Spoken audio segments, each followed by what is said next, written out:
Everyone, welcome to my podcast. And if you knew the amount of times that I have tried to record this, y'all would be astonished because it's a lot. Days of trying to record this, but I have a feeling about this one. I feel like this is going to be a good take. Okay. Lord, please be with me. So, welcome to my podcast. I initially was going to just name this podcast something about chronic singleness. Okay. But then I was like, that's embarrassing. Okay. But then I was like, what if I meet somebody like episode 2 of like the chronic singleness podcast and then it can't be chronic singleness anymore? Do you know what I'm saying? The fact that my brain went to that and I was like, what if I meet somebody? I'm so sorry. I know some of my friends that are watching this that actually truly know me are probably laughing too, because that's hilarious. Okay. Fun fact about me. I am somebody who laughs at my own jokes. I crack myself up. I have the mentality that if I can't laugh at myself, other people are going to laugh at me, and I don't want that. So I might as well just laugh with the people or start the laughter. Do you know what I'm saying? This is also very much me. I'm in my PJs. I'm very much a homebody. You may hear the dogs. I'm a dog mom. That's just how it is. You may hear my stomach because I'm absolutely starving, but I don't want to eat anything right now.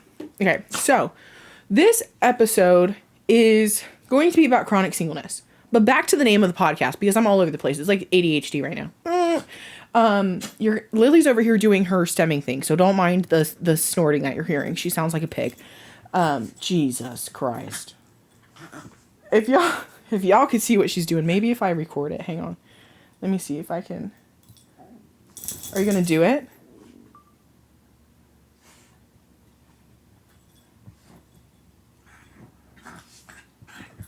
Ew! She got offended. She got so offended. She went, oh, you're recording me. Oh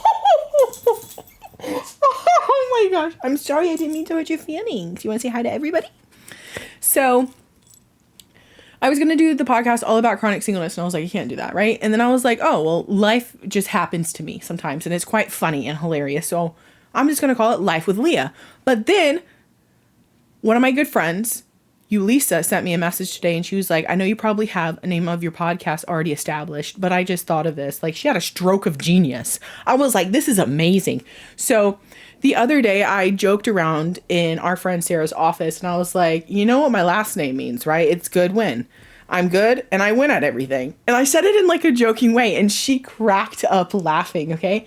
And I was like, I was joking, guys. I'm joking. Because, anyways. And so she sent me this message, and she was like, I know you already have a podcast name probably already picked out and everything, but you should name your podcast Good Wins. Like, good space wins. And I laughed so hard, and I said, you know what? That's what I'm going to name this podcast. So welcome to my podcast. It's called Good Wins, hosted by Leah. Okay. This episode is going to be all about chronic singleness. So I just want to say, if I could, I would have a PhD in singleness if they had that, if that existed. I would have a doctorate degree. Okay. I am an expert in the field of singleness. I honestly probably would have an Olympic gold medal if it was an Olympic sport. Let's be real. But I came up with a list of 8 deadly but hilarious reasons why I am single. And the reason why I said deadly is because if I don't fix some of these things I don't feel like fixing and I don't think need to be fixed. But if I don't do something about some of these, I'm going to end up alone forever. And I think that's more terrifying than actually trying to find somebody. And if you hear my stomach growling, I am so sorry. But number 1 of the 8 deadly but hilarious reasons why I am single, right? I am a major homebody, obviously. As my mom and some of my friends tell me, Leah, you can't meet the love of your life when you're in bed at 8:30 on a Friday night. And you know what? I get what they're saying. I get it. I understand it. But at the same time, I'm such an introvert. I don't want to do that, you know? And I know that you have to put yourself out there to find somebody, but like, oh, that's terrifying to me. And then second is that I am painfully, and I mean painfully, oblivious and unaware to men showing me attention or even flirting with me. Like, they could literally wink at me, smile at me. They could brush up against me. They could talk to me. I mean, they could do just about everything in the book to be like, they could even come up to me and say, I like you. And I'd be like, what? Like, honestly, I am that oblivious. It's pretty bad. So last summer I was in Greece and I went to get coffee by myself every single morning when I was in Greece because I was one of the first people to wake up every morning in Greece. And I'm like, I'm not waiting for everybody. I'm going and getting my coffee at 7 a.m. I'm walking down to the corner to the coffee island and getting myself a coffee. And there was always the same exact barista in the shop in the mornings and always took my order, right? And I had practiced before going to Greece how to say my coffee order. And so I'd walk in and I'd be like, Karimera, and they'd be like, Karimera, and then I tell them, right? And they knew I was American because they'd also like speak, they'll be like, yeah, you want, you know, this? And I was like, yeah, nah, like doxy, right? And they were like, your Greek is really good. And I'm like, thanks, right? Okay, mind you, later on, some of us girls started putting the puzzle pieces together because I would get the same exact drink order as somebody else and somebody else was having to pay more. And they were like, what? That's weird. And then I looked at my receipt and the receipt showed like a word for discount, but I was like, I don't know what that word is. I don't know what that is. So then I took out my phone, took a picture of it, put it into Google Translate, and it said employee discount. This man was giving me an employee discount. And I was like, oh, that's so nice of him. Like, he, you know, it's probably because I'm speaking Greek. And they're like, no, girl, he's flirting with you. You got to ask for his number, ask for his name, have a conversation with him. And I'm like, oh, God, why would I do that? That's terrifying. So that is how oblivious I am. Yeah, I was like, oh, he's just trying to be nice, you know? Like, I mean, somebody could, like, stare at me, and I mean just stare. And I could be completely oblivious to it, and somebody standing next to me could be like, that person's staring at you, and I'm like, oh, I'm not looking. Oh, my God, I'm not looking. Oh, I don't want to make eye contact. Oh, God. Terrifying, okay? Very oblivious. So, which is strange, because I'm a very direct individual. Like, if anybody who knows me knows that my communication style is very black and white and direct. Unless I'm with clients, and then I'm a little bit more gentle. Only with certain types of clients anyways. Which then, my third point is that I don't use dating apps. And some of you guys may be like, Leah, what? How are you going to meet somebody if you don't use dating apps? Because literally, it is the digital age, and that is what everybody uses. And I'm like, I get it. I understand. I know. My brother and sister-in-law met on a dating app. Great things happen for them, you know, 3 kids later, you know, married, whatever, right? But for me, it was not very successful. And I also felt, so I did have dating apps, okay? I had about 4 or 5 and profiles on, you know, and all of this. And it was terrible.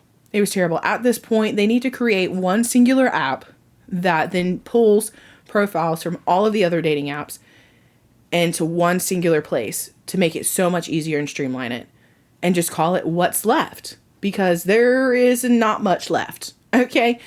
Or they're not very good pickings, you know?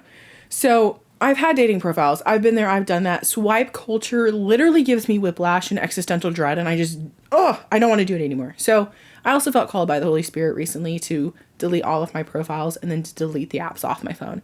And that is what I did. And I was like, I have no problem doing this, but you better have a big plan, my dog. Big man upstairs. Oh, because I go to church and sit by myself unless my mommy goes with me, and then nothing ever happens. Anyways, and where am I going to meet them?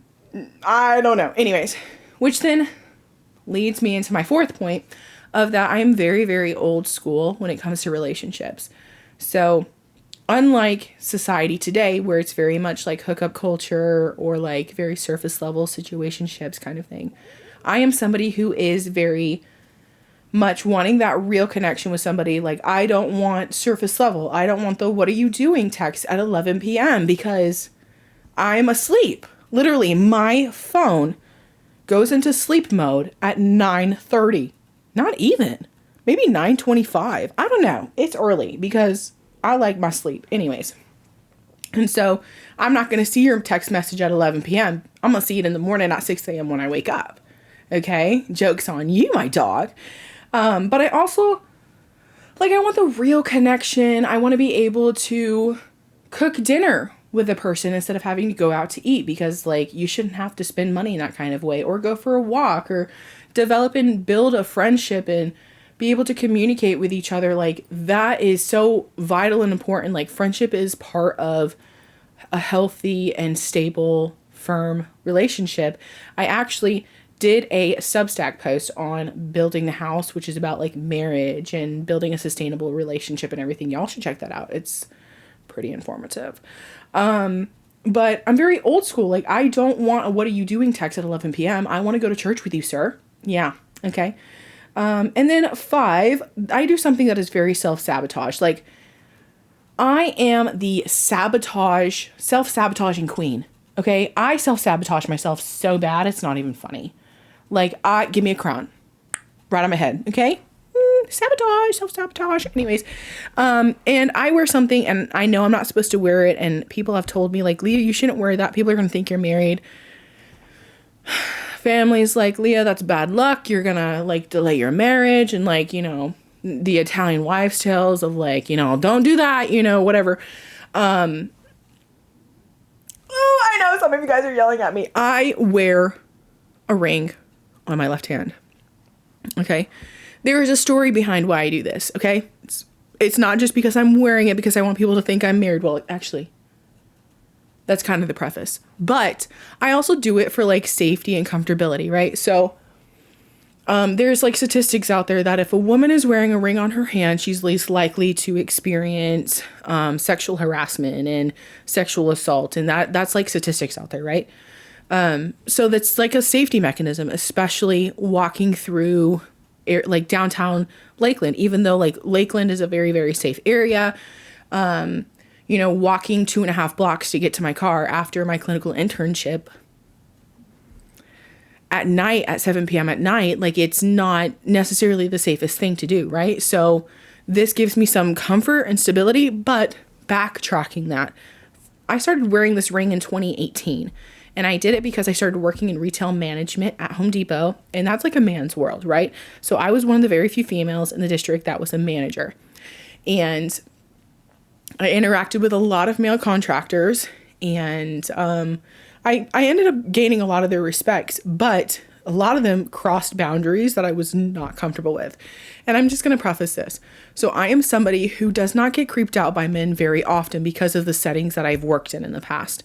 So if a man creeps me out, lock him up in jail, because that's pretty significant.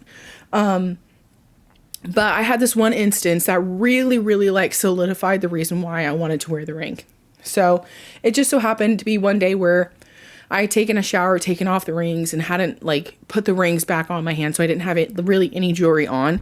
And I went to work. I was helping these 2 contractors figure out what hot water heater would be best for the job that they were doing.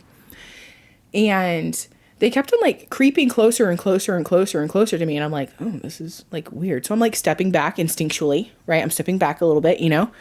And the way that my store was set up at the time, it was, like, hot water heaters, and then next to the hot water heaters were those, like, shower and tub displays. And I'm, like, backing up so much so that I'm literally halfway in this shower display. I'm, like, in this little shower display, like, talking about these hot water heaters to these 2 contractors. And one of the contractors literally goes, like, his nose touched me. His nose touched me. Ew. Okay.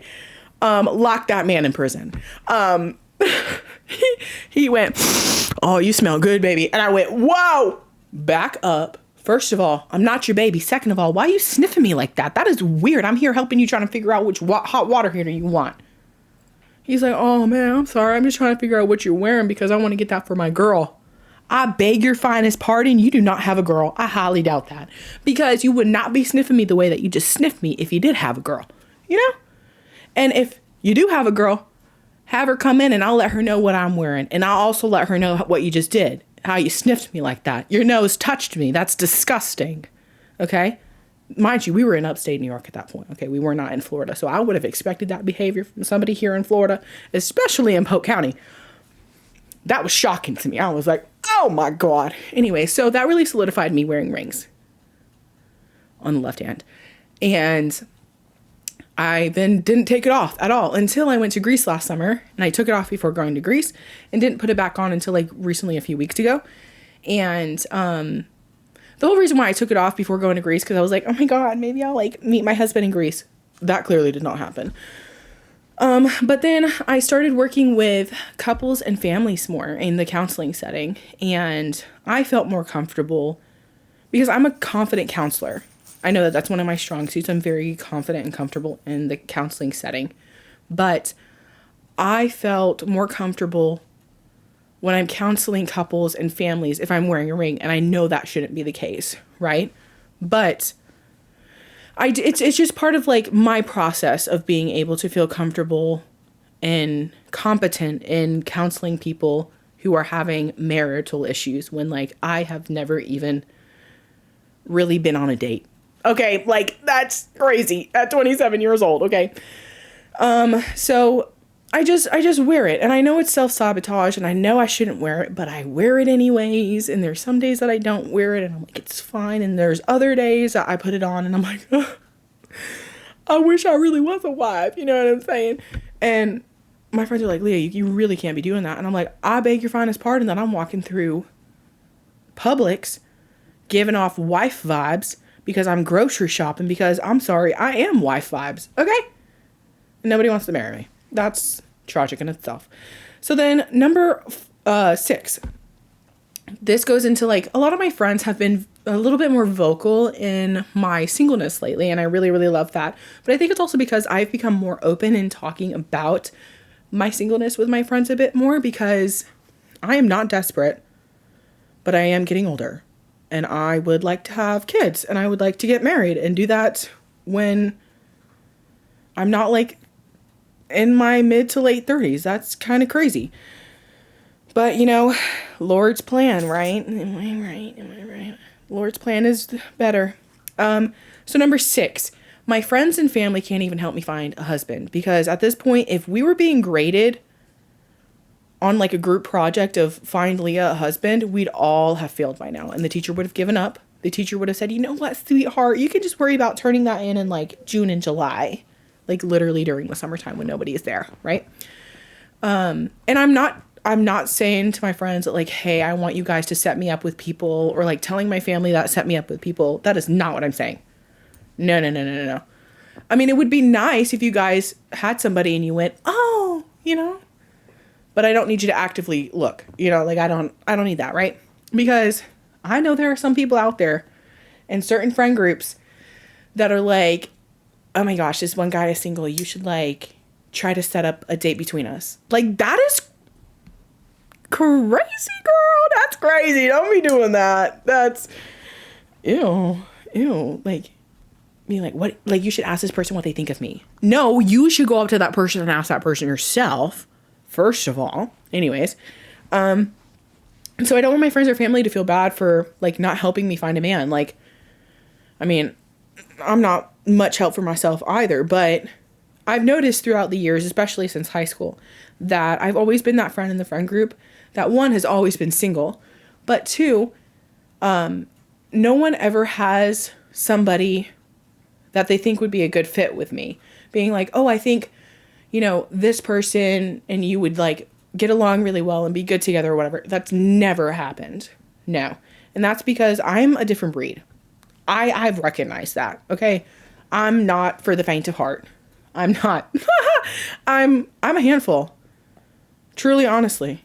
but not in a bad way. I don't think I'm in a bad way. Maybe I am, and that's why I'm still single. Oh, I don't know. Again, aren't we all blind to our own red flags? So, but over the years, I've always seen friends that are single get set up with other people. So it's like one friend's like, oh, you should meet so-and-so because you guys would be good together. Or this person and this person are friends of mine and I'm going to try to set them up or whatever. Like, that has never happened for me. That has never happened for me. Would it be nice if that happens?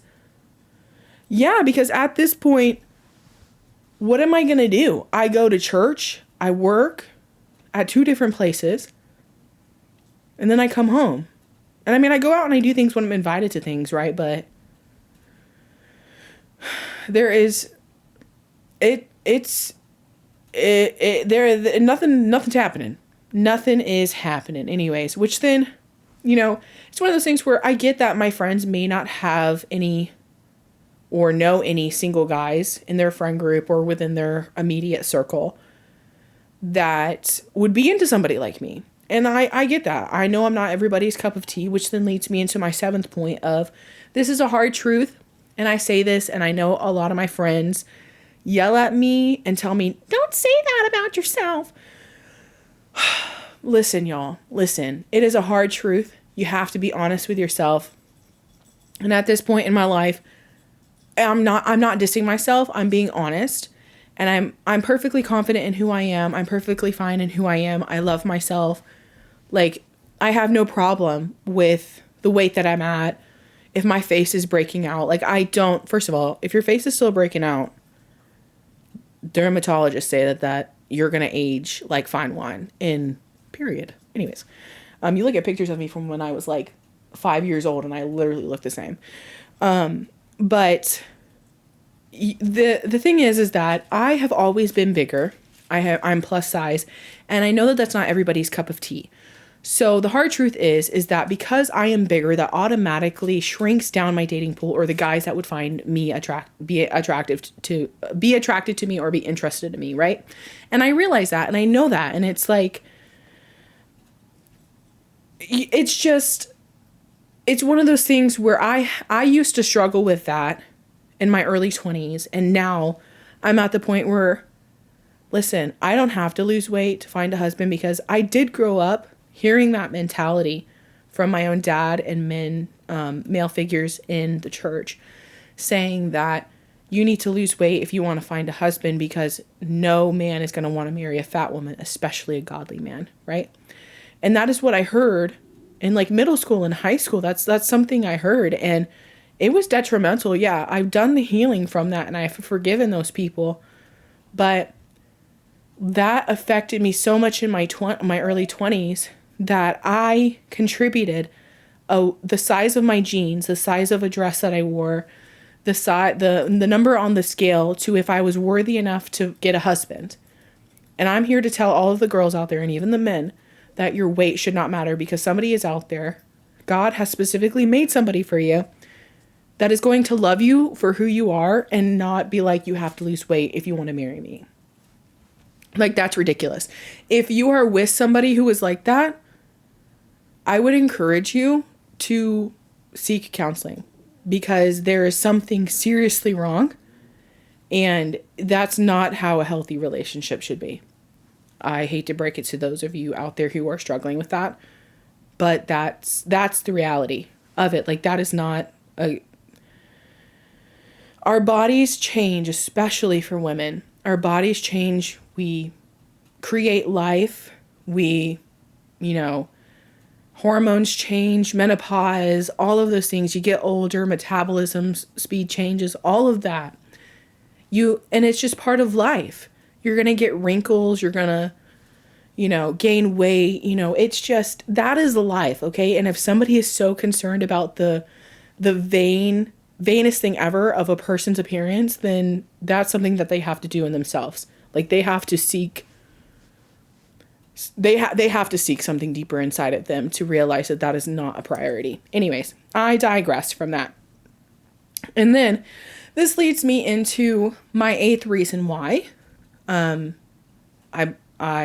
know that I am still chronically single because of this, is I was recently told by my boss that he told me, he said, maybe men don't approach you because you can be quite intimidating. You have opinions, you speak up, you know, and he was referring to it in like a good way and not like a bad way. But he was basically saying that, listen, a lot of men aren't going to be comfortable coming up to you because they're afraid you're going to reject them or shut them down. Listen, I am a literal gentle giant. If you come up to me and you try talking to me, whatever, you literally, I'm also oblivious too. So you can literally be flirting with me and I'm like, huh? But if you literally came up to me and you were like, I literally told my bosses, I was like, if a guy came up to me and literally said, I like you, I want to take you out on a date, I don't know how I would react because one, that's never happened. Well, that just never happened. But I would probably either react in one of two ways. I would be like, huh? You're talking to me. Oh my God. Oh my God. Speechless. And if I'm speechless, that says something because I can ramble. My nickname in my family is Ramblin' Rose. The second thing I might potentially do is I might be so shocked that I might accidentally laugh in the man's face.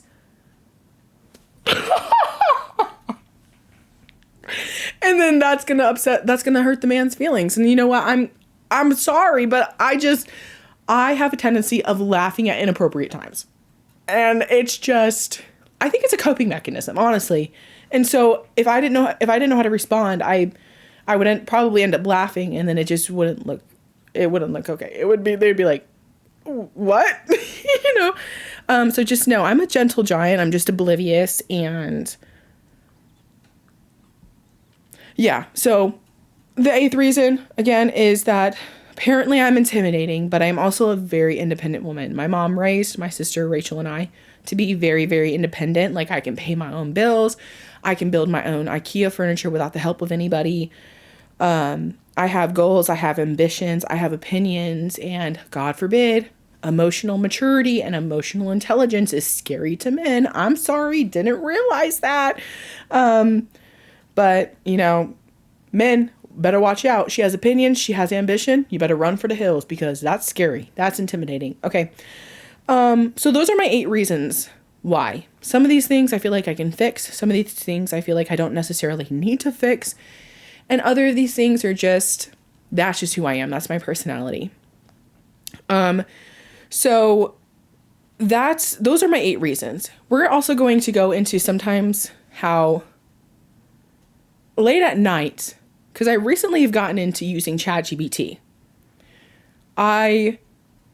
Okay, so the other night, this is so embarrassing. This is really embarrassing. Oh my gosh. So the other night, I am scrolling through TikTok and I see this TikTok trend. I keep on seeing like TikTok after TikTok after TikTok, where these girls are going into ChatGPT and they are typing in like 10 or so different characteristic attributes, physical characteristics of what their ideal man would look like, and then asking ChatGPT to generate a picture. And a lot of them were like, oh my gosh, this is so accurate, blah, blah, blah. And others were like, oh my gosh, I never whatever, right? And I was like, huh. So I was like, I'm going to do that. Mind you, it's like 11 o'clock at night. I should be asleep. Just imagine. I'm going to grab this blanket, okay? Just imagine, this is me at 11 o'clock at night. I have a blanket wrapped around me. My face is lighting up by the glow of ChatGPT. And I'm typing in these 10 things, right? 10 or so things. I don't even know if I really did put 10. I'll have to go back and look. But I put in these 10 things and it starts generating the photo. And it takes a while to generate a photo on ChatGPT, which honestly is kind of annoying because I pay for like Plus Premium or whatever it is. And sometimes Chat be acting up and I'm like, my dog, that's not cool. Like I pay money for you to work and you're not working. And so I'm like laying in bed. I'm like this. I'm all cuddled up, you know, with my blankets and the dogs and everything. And I'm waiting, patiently waiting. I'm like, I wonder what it's going to look like. Right. because I am the kind of person, like I've told people this before. I don't know what my type is. Like, I don't know what that physically looks like because I've never been able to like physically like put what's in my brain like out there. Like I can't, like I don't know, maybe it's just the way that my brain works or whatever, because I think I'm just somebody who cares more about the characteristics of a person, like the attributes and not the physical side of stuff. Does that make sense? And so I'm like, okay, I really can't like pinpoint, you know. And the people that I found attractive or had crushes on early, like in my teens and early 20s, were like, I don't know, like I would not say that those people were are my type now. You know what I'm saying? Like, it's just not. And honestly, that's on the frontal lobe being fully developed. Period. Okay. So I'm like sitting there, I'm waiting for ChatGPT to finish loading. It finishes loading and I see the image and I go, no.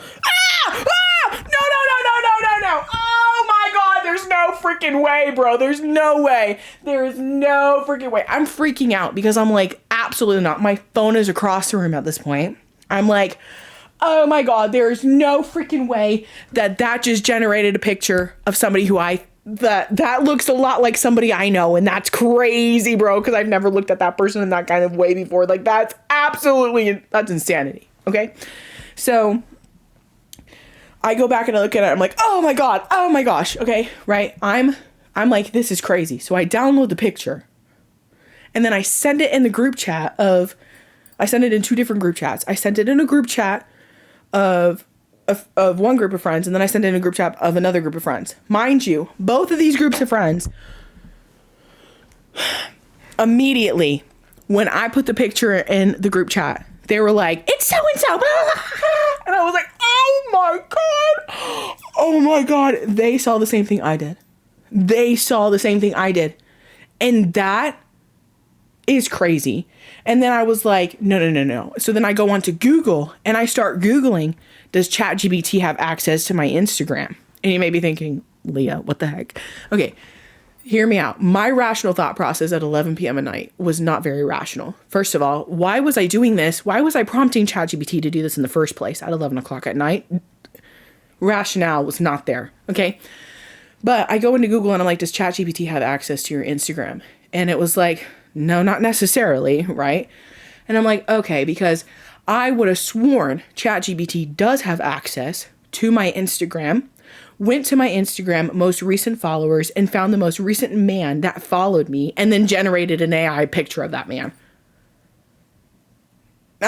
Yeah, I was convinced of that. I was like, there's no freaking way that what I just put into ChatGPT and it generated that photo.